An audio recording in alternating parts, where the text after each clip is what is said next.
Here's a question I'd like to add for my viewers on this channel.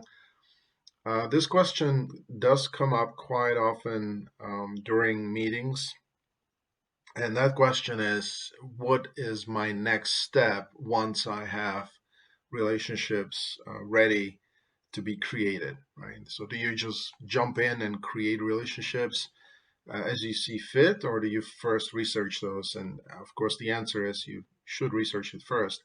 But the challenge becomes when talking to your peers, this information isn't all that clearly defined, right? They don't have that vision that somebody would have that writes queries, right? So if you're not using CMDB solely because to be geeky, you're writing you're using the CMDB to help management and the organizations across the board to use it and to realize the impacts that it has on your environment and how are these things related. So the next question here, why are questions about CMDB relationships important?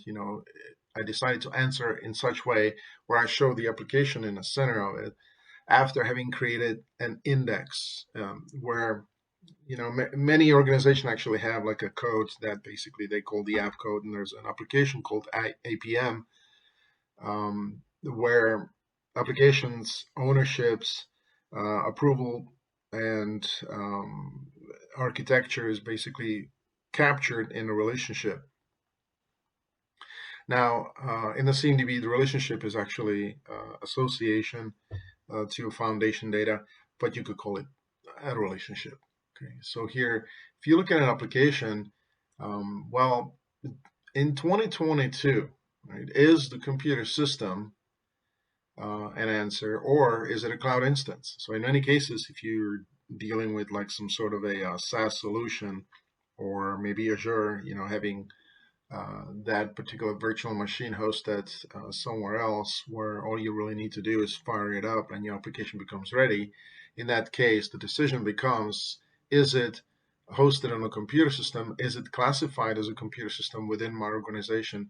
Or do we really cater to the cloud instance and where the application is hosted on that cloud instance? And therefore, spinning it up and spinning it down becomes really the major goal for knowing why do I have this application in my system versus if I take this computer system out of the picture, what will be impacted? Will the application disappear, right?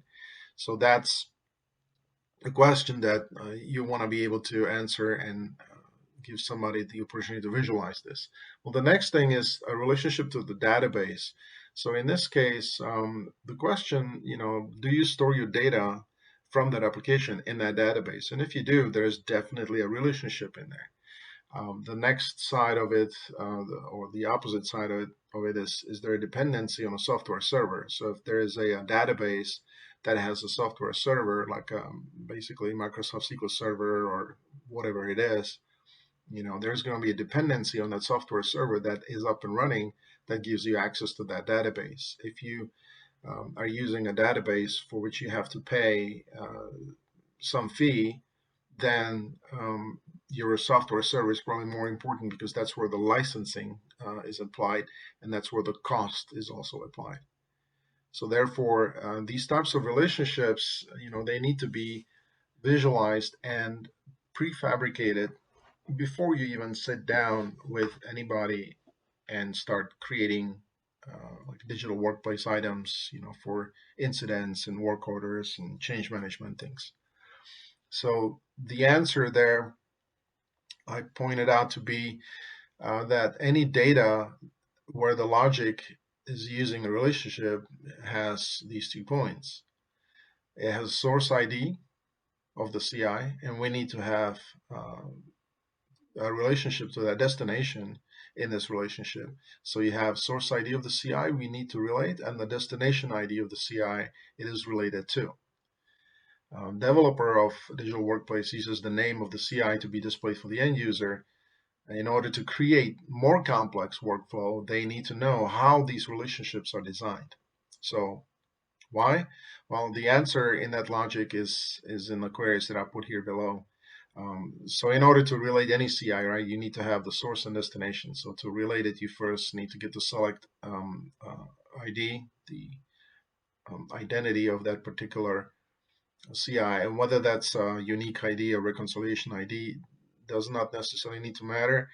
I am using BMC software where the CMDB is using a BMC core relationship where class is present throughout all the data sets, but there's one unique field, which is the instance ID, but there's also a relationship. So it depends on the vendor.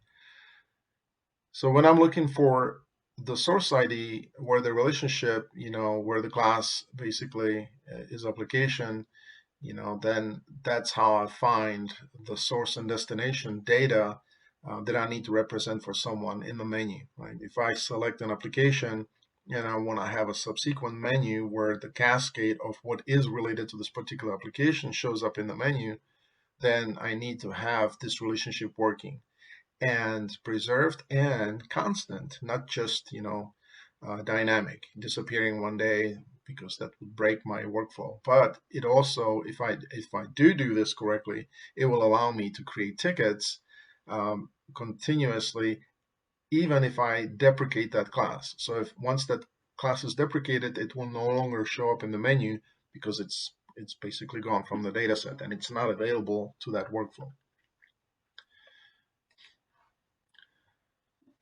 All right, so as I said, I'm using the BMC relationship model here, where the classification of BMC application is a CI and then BMC software server. Either one of these can be related to each other with a dependency relationship. Although the question really here is, I have two CIs that are in the same tree. So when I am relating an application, what do I really relate it to? Do I relate it to a computer system? Do I relate it to a cloud instance? Do I relate it to a database? Or do I relate it to software server? So this happens to be a very common question that needs to be answered.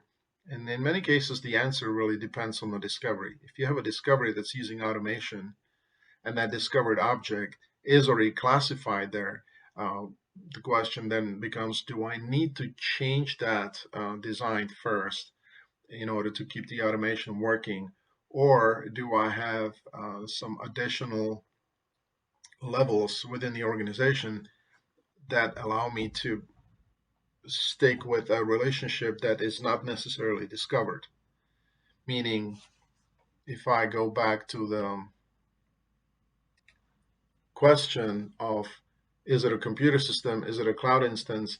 Well, the discovery source is going to make a decision automatically on what it is, but the relationships can change. So if you're looking for a computer system in that particular relationship, you may not find it at all because it's now actually moved to cloud instance.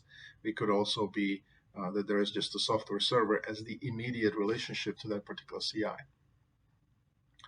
So by going forward here, with relationship types, I want to choose something that my organization is expecting me to provide in an interface.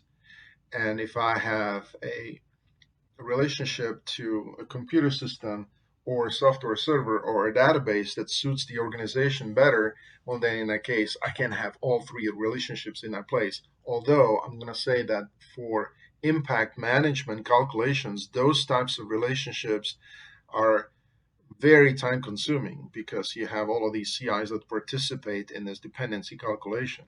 It is much easier for the system to actually calculate whether there is a relationship from the application to a computer system and then to a software server, which obviously doesn't make sense, or the application is related to a software server and then that server is related to a computer system and to that database. So in this case, you have a relationship between the application and the software server exclusively, so that when somebody's designing these incidents and work orders, they can realize that the application is owned by a software server, which is associated with licensing cost and ownership. There could probably be also a support group and an architect that you might have to check with. So these are all the reasons why you would want to pay attention to, when I'm coming up with my next step for how do I create relationships in my CMDB, then it really needs to be answered in a way where you have an answer for where does the organization need to see it related. And that is it for this video. Thank you so much. Till next time.